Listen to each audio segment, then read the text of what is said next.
আমরা নির্ভুল ভোটার তালিকা তৈরি করার কথা বলেছিলাম। আমরা হিন্দু রাষ্ট্র নির্মাণ করার কথা বলিনি। আমরা দেখতে পাচ্ছি বিজেপি সরকার আসলে এসআইআর প্রক্রিয়ার মধ্যে দিয়ে হিন্দু রাষ্ট্র নির্মাণের প্রচেষ্টা করছে।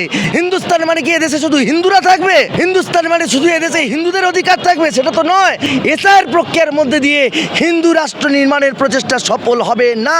কিন্তু এসআইআর প্রক্রিয়ার মধ্যে দিয়ে আমরা দেখতে পাচ্ছি যারা জীবিত ভোটার, যারা সক্রিয় নাগরিক, তাদের নামকে বাদ দিয়ে দেওয়ার চেষ্টা। আমরা নির্ভুল ভোটার তালিকা তৈরি করার কথা বলেছিলাম। আমরা হিন্দু রাষ্ট্র নির্মাণ করার কথা বলিনি। আমরা দেখতে পাচ্ছি বিজেপি সরকার আসলে এসআইআর প্রক্রিয়ার মধ্যে দিয়ে একটা হিন্দু রাষ্ট্র নির্মাণের প্রচেষ্টা করছে। যে সমস্ত ভোটাররা বিজেপির পক্ষে থাকে, যে সমস্ত ভোটাররা হিন্দু রাষ্ট্র নির্মাণের পক্ষে থাকবে, তাদেরকে বাঁচিয়ে রাখার জন্য, তাদেরকেই শুধুমাত্র টিকিয়ে রাখার জন্য ভোটার লিস্টে, এটাই বিজেপির প্রচেষ্টা। সেই জন্য আমরা বলছি এসআইআর প্রক্রিয়ার মধ্যে দিয়ে বিভ্রান্তি তৈরি করা চলবে না। এত নাম বিচারাধীন হচ্ছে কেন হচ্ছে? যে কাজ 2 বছর ধরে করার কথা, সেই কাজকে 3-4 মাসে শেষ করে দিয়ে কি করে একটা নির্ভুল ভোটার তালিকা তৈরি করা যায়?